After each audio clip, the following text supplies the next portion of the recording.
8:24, good morning. Would you expect to be able to get hold of your MP on Facebook? Two neighbouring MPs here in Somerset are taking very different approaches to social media. The Conservative MP for Somerton and Frome, David Warburton, has announced he's taking a break from Facebook and Twitter, saying they contain ill-informed, poisonous bile. And avoiding that will be good for his soul. He says he's encouraging constituents to email or write to him, and he apparently gets 300 emails a day and can be more productive, not spending his time on social media.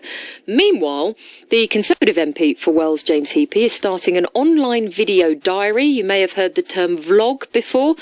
The night before last, he did his first live video question and answer session on Facebook. Blooming heck, it's 42 minutes gone. So unless anybody's got any final questions, what would be really helpful is this is a sort of slightly surreal experience. There's probably people walking past outside my office wondering what on earth is going on, because I've just been sat here talking pretty constantly for 43 minutes. But if you think this is a good way of keeping in touch with you, then let me know. And I've seen a few angry faces going across the bottom of the screen. I've seen a few thumbs ups. But drop me an email or comment and let me know. And maybe I don't know whether we do this every week or every other week. Give me your thoughts on what the sort of right frequency is. We've had about 20, 25 people watching on and off all the way through. And that to me is more than worthwhile. It's more than turn up when I go and sort of park myself in a village hall and offer to answer questions for a similar length of time. So we'll do this again. Taken there from Facebook Live. Let's talk to James now, the Conservative MP for Wells, and he's online from his home in Axbridge. Good morning to you, James.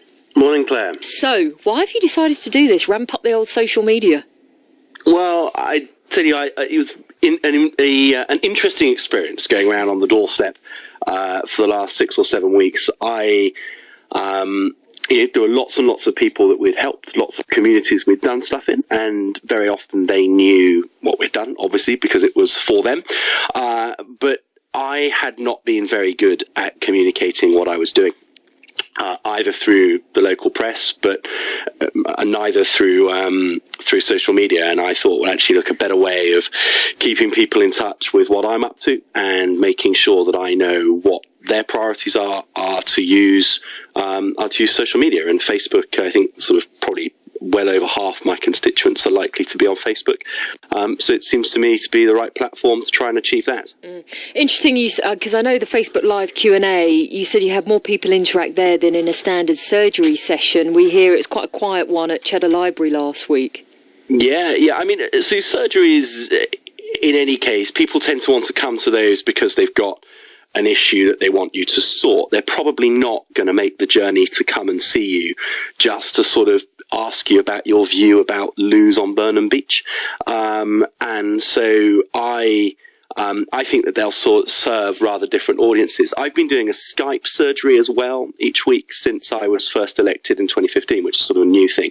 And actually that proved really popular because people quite liked, especially those who worked full time or who had caring responsibilities. It was actually 1,000 times easier for them to chat to me by Skype on a Monday evening, rather than coming to one of my surgeries on a Friday morning, Friday afternoon or Saturday morning.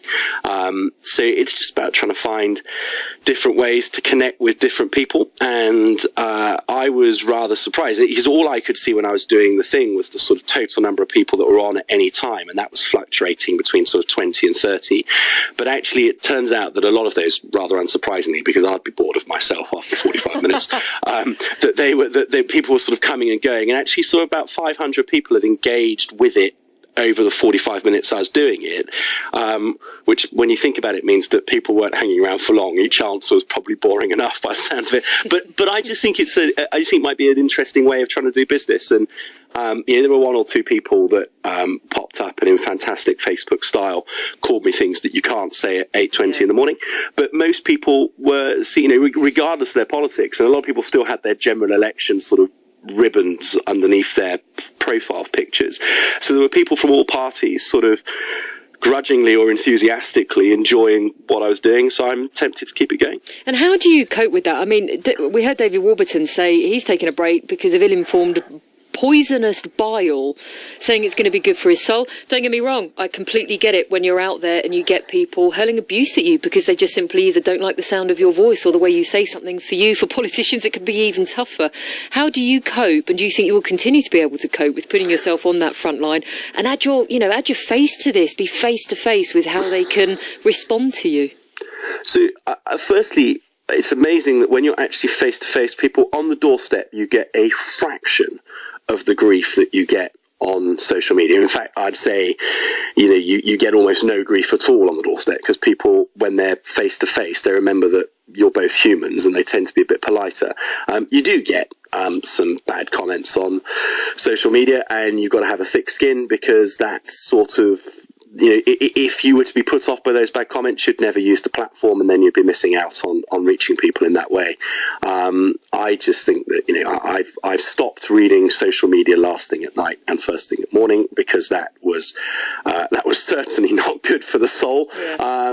And you just got to learn to laugh at some of the comments and know that, people are much braver and much ruder when it's just them, their keyboard on their screen, than they'd ever be if they were doing it in person. Very quickly, James, I know you also mentioned in the Facebook Live you were having a meeting with John Penrose, the Western MP, about Western General A&E's overnight closure, which we spoke about on the Breakfast Show. The meeting was yesterday. Is there anything that you can update us on?